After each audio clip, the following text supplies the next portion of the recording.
안녕하십니까. 바이오 투자학교의 이혜진입니다.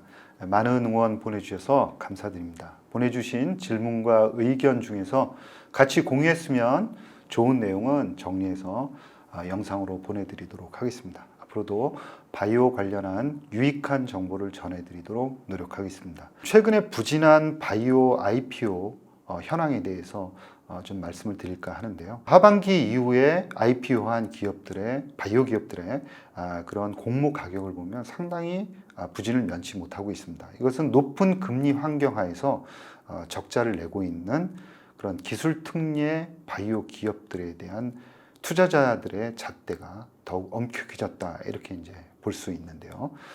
SLS 바이오라든가 큐리옥스 바이오 시스템즈, 파로스 아이바이오 등 이러한 상장 기업들의 공모가를 보면은 희망 공모가 밴드의 하단이나 아니면 그 아래에서 이제 결정이 되고 있는 그런 상황입니다. 최근에 그 IPO를 추진하고 있는 유전자 조작 T세포 치료제를 개발하는 큐로셀 같은 경우에도 단가가 2만 원으로 결정이 되었는데요. 당초 희망 공모가 밴드보다도 하단에서 32%나 더 낮은 가격 2만 원에서 결정됨에 따라서 이제 당초에는 한 536억 정도의 자금을 모집할 것이다 이렇게 이제 예측을 했었는데 결국 320억 정도에 그치는 모습을 보였습니다. 비상장 기업들을 보면은 최근에 자금을 조달하는 조달원이 전체 다 막혀 있는 그런 상황입니다.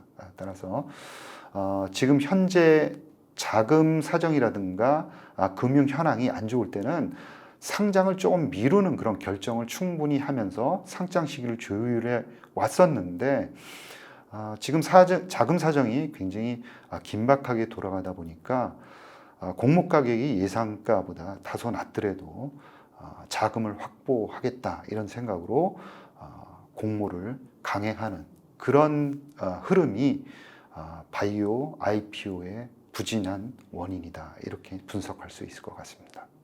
다음으로는 롯데바이오로직스에 대한 말씀을 드리겠습니다. 롯데바이오로직스가 5년 안에 상장을 하기 위해서 10년 안에 매출 1조 5천억을 시현하겠다 이런 비전을 발표를 했는데요. 이 1조 5천억 중에 그 안에 항체 치료제 물질이 90%를 차지하고 ADC가 10%를 차지할 것이다 이렇게 얘기를 했습니다. 롯데바이오로직스는 미국의 시라큐스 공장에 현재 그 1,100억을 들여서 ADC 즉 항체 약물 결합체 생산 시설 공장을 짓고 있는 그런 상황입니다. 삼성 바이오로직스에 이어서 두 번째로 ADC 치료 약물을 생산하는 그런 공장 시설을 짓고 있는데요.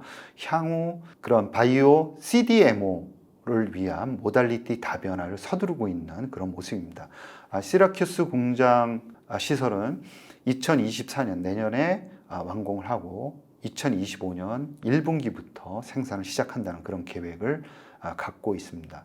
2030년까지 3조 2천억 원을 투자를 해서 36만 리터의 항체 치료제 생산 시설을 완공을 해서 글로벌 10대 CDMO에 진입을 하겠다 이런 목표를 가지고 있는데요. 바이오 시밀러는 진출하지 않고 순수 CDMO 사업에 전념하겠다는 비전을 발표를 했습니다. 기술이 아직 다 완성이 되지 않고도 공장을 짓는 그런 사례도 있는 걸로 기사에는 있던데. 그거는 생산하는 기술을 갖지 않으면 생산할 수 없는 거죠. 그래서 생산 기술을 확보를 하면서 생산 공장을 짓는 그 두 가지를 같이 병행을 하는 겁니다. 삼성 바이오로직스도 ADC 관련한 생산 기술을 확보를 하면서 공장을 짓고 있는 그런 상황이거든요. 그래서 양쪽 다를 동시에 진행을 한다 이렇게 봐야 될 것 같습니다. 다음으로는 루닛 관련한 말씀을 드리겠습니다. 루닛이 지난 8월에 결의한 유상증자 발행가액을 10만 7,800원으로 확정을 했습니다. 발행가액이 확정됨에 따라서 시장에서 2,002억 원의 자금을 조달하게 되었습니다.